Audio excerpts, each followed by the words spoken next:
Vidas Imparables. Hola a todos y todas, bienvenidos a este espacio de Vidas Imparables bajo la conducción de Josué Valera. El día de hoy me siento muy gustoso porque nos vamos hasta España para hablar con Guagua Requia. Él es originario de Valparaíso, en Chile, y actualmente se encuentra en Bilbao, en España. Luis trabaja en la historia política de su cuerpo y pertenece a lo que él llama un linaje de artistas seropositivos. Gracias por estar aquí, Guagua, en este espacio de Vidas Imparables. Gracias a ti, Josué. Ahora me puse nervioso. No te preocupes, sé que la audiencia va a disfrutar, como yo, conocer tu historia, así como muchas personas las han conocido a través de tus redes sociales, porque a través de tu cuenta de TikTok compartes tu historia, como tú lo defines, que ya vamos a conversar sobre eso, como un linaje de personas cero positivas. Luis, nuevamente te doy las gracias por venir y me gustaría que habláramos un poco de esa historia política de la que tú compartes a través de tu trabajo. ¿Cómo has usado la práctica artística para contar tu historia con el VIH?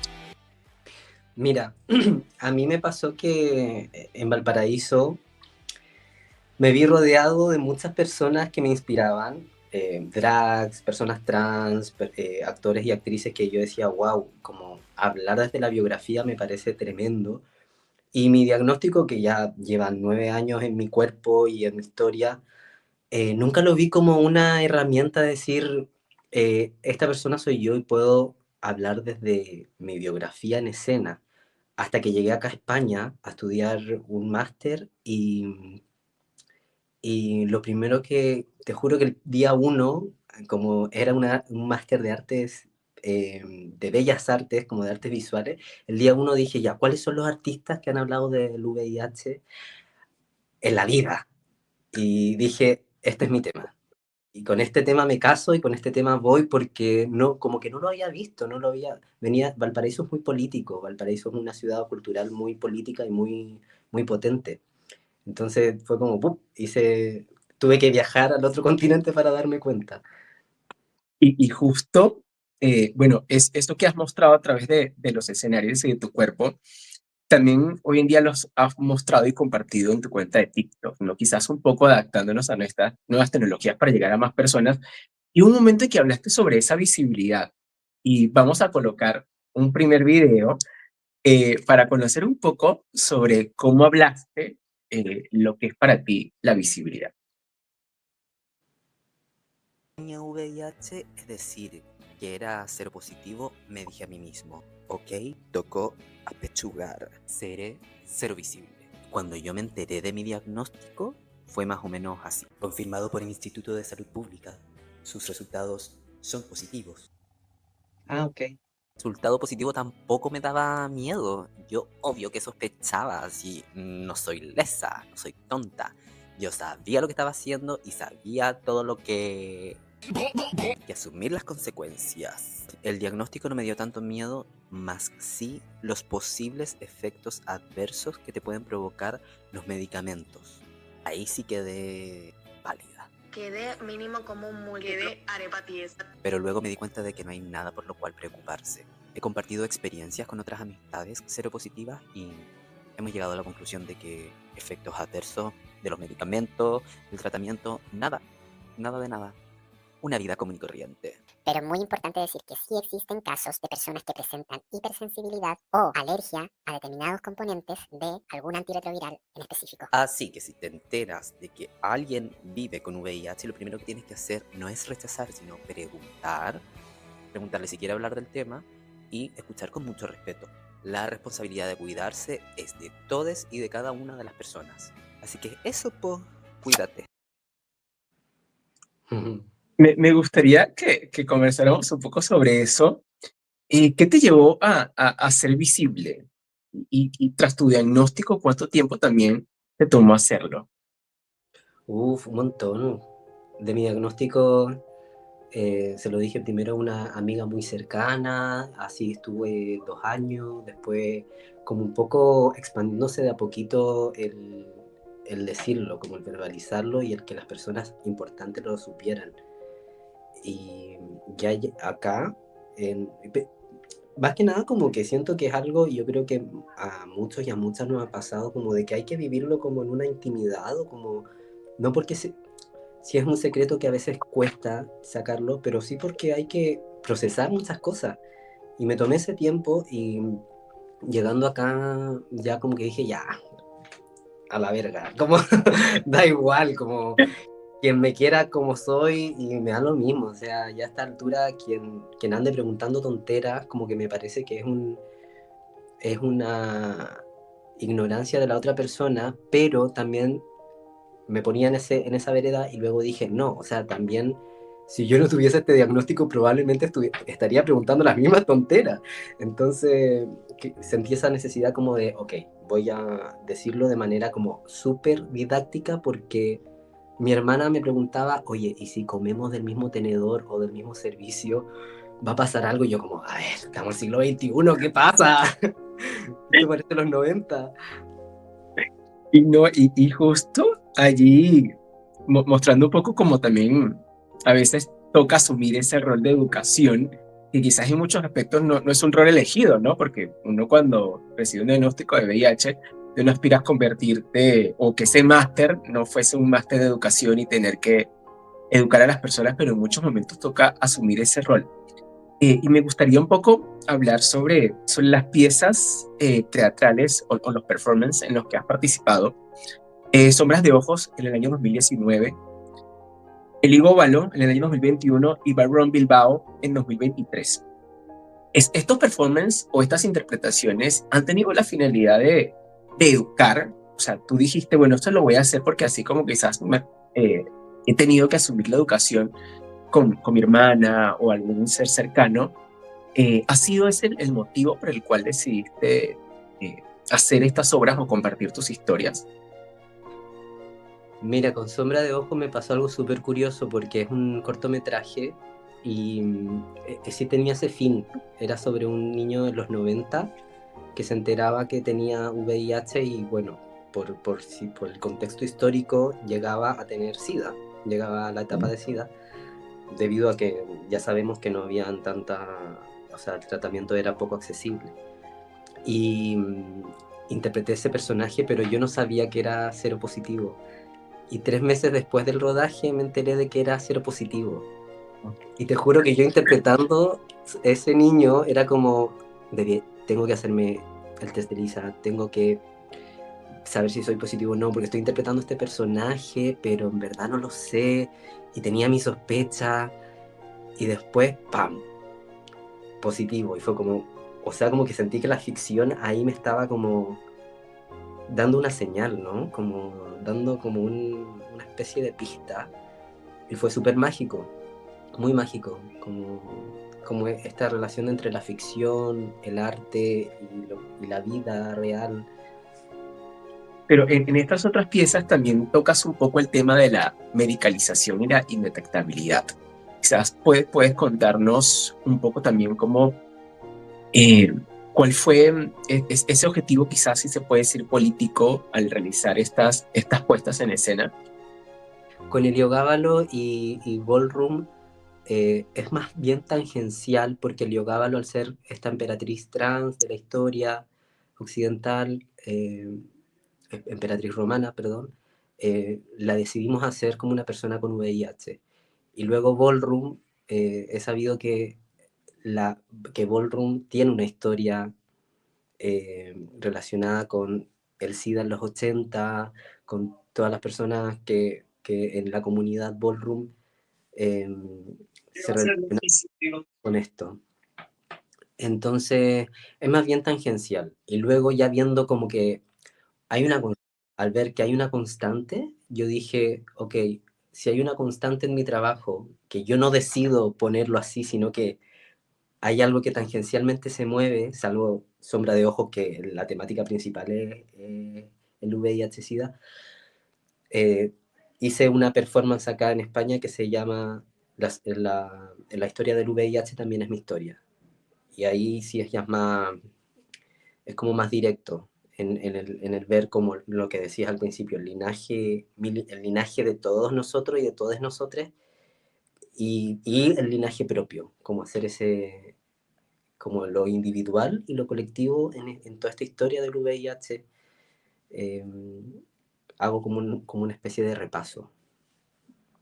Vamos a ver un segundo video sobre que también has compartido en tus cuentas de TikTok para que las personas puedan conocer un poco más sobre este trabajo que nos vienes mencionando y los mensajes que has querido compartir a través de tus redes sociales. Es una decisión personal. Entonces, repasemos conceptos. Cero positivo es un término médico. Cero viene de suero de la sangre. Ahí se detectan los anticuerpos contra el VIH. Si una persona ha dado positivo en el test del VIH, quiere decir que es cero positivo. Es decir, vive con el virus, pero no necesariamente está enferma ni tiene síntomas. Cero visible es un término no médico utilizado comúnmente en comunidades activistas y se refiere a quienes hacen pública su condición de cero positivo. Es un acto político de visibilidad y resistencia contra el estigma. No todas las personas seropositivas son serovisibles y eso está bien. La visibilidad es una decisión personal. Así que si te enteras de que alguien vive con VIH, lo primero que tienes que hacer no es rechazar, tampoco le tienes que preguntar si se lo ha dicho a todo el mundo, simplemente preguntarle si quiere hablar del tema y escuchar con mucho respeto. Porque con miedo no se construye nada, amor, solamente ignorancia. Ok. Me gustaría un poco recoger ahora esos dos videos que pudimos observar. ¿Por qué esa definición de linajes de seropositivo? Y justo ahí mencionas cómo a través de tus performances dialogas con la audiencia para que tus presentaciones o esos espacios sean un espacio de cuidado colectivo.